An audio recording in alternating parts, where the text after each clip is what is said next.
guys, it's Searden, and today we're doing a vintage review of the Nerf SuperMAXX 250.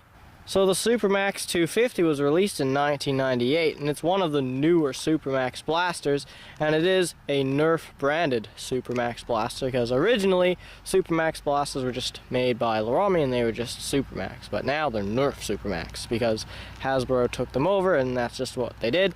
And this is actually a weird kind of SuperMAXX blaster because it's not actually air powered, because that was their main gimmick, was that they were air powered. I mean, I guess it's not really a gimmick, but that was just their main style. This one, as you can see, is spring powered, a lot like the AirTech 1000, and fires the micro darts. It's got the same kind of peg style, which we'll talk about.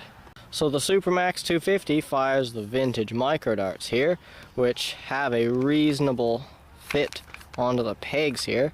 And the thing with most of the old blasters is that they use this air delivery system, which is really not that compatible with elite darts. Although in this blaster's case it seems to work okay with elite darts. We haven't had too many problems with it, but it's just not a great air delivery system, and it only really reliably works with the vintage micro darts.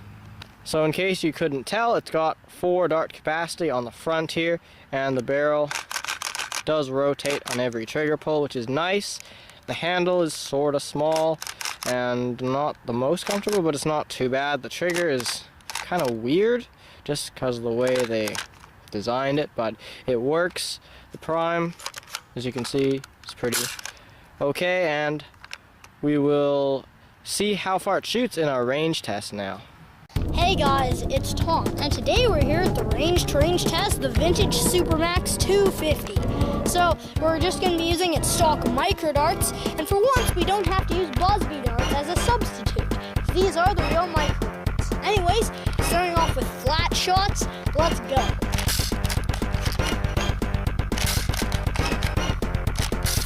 Okay, now angled shots.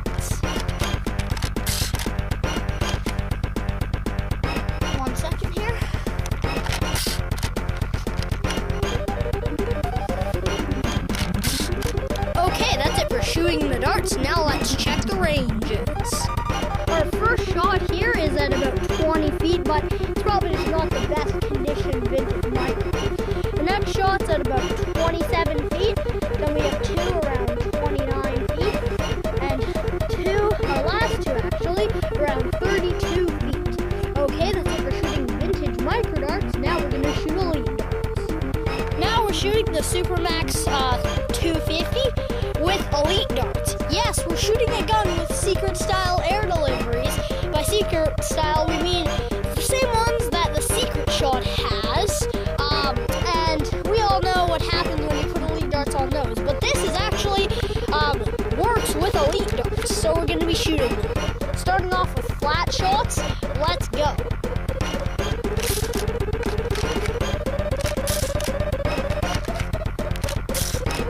Now angled shots.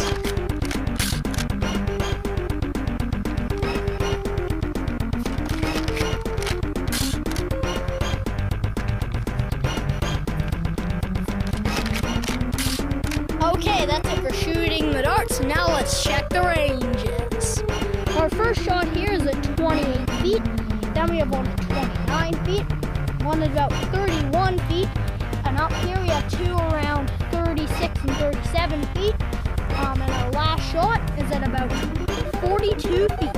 Okay, that's it for our range test. Now on to the conclusion. So all in all, the SuperMAXX 250 is not a bad blaster, but it's not really a great one either. I mean, it does look fairly nice because it's that kind of typical SuperMAXX blue, and I mean, the pegs are really the main bad feature because it takes quite a bit of effort to shove a dart on if it's not a vintage micro, and it also has a slight potential to put a hole in the side of it. Although it hasn't done that for us in our video so far, so it's probably a lot safer to use than, say, a secret shot. So I don't think there are any other color schemes for the SuperMAXX 250, but there is another SuperMAXX blaster called the SuperMAXX 350, which is a slightly newer version of the 250 here, and it's got the same kind of pegs, and it's a prime blaster, like it uses springs, and so it doesn't really have any other like color schemes, but it's got a couple other blasters that are similar to it. So in the end, would I recommend you get a SuperMAXX 250? It's really hard to say. I mean, if you're a collector of SuperMAXX blasters or vintage blasters in general, you might want to get one. I don't know how common they are, because these are the only ones we've found.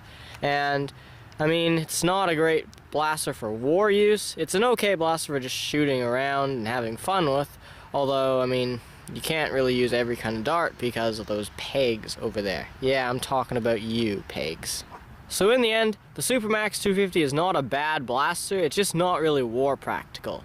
And, I mean, for modification potential, I actually don't know because I've never tried, but I'm assuming you could probably put a PVC or something on the end of those pegs, and you might be able to get some impressive distances or not. So I don't really know because I've never tried. But yeah, in the end, if you're a collector, get it. If you don't really care about blasters with destructive pegs, then don't. So that's the end of our review of the Nerf SuperMAXX 250. Thank you guys so much for watching. Please like and subscribe.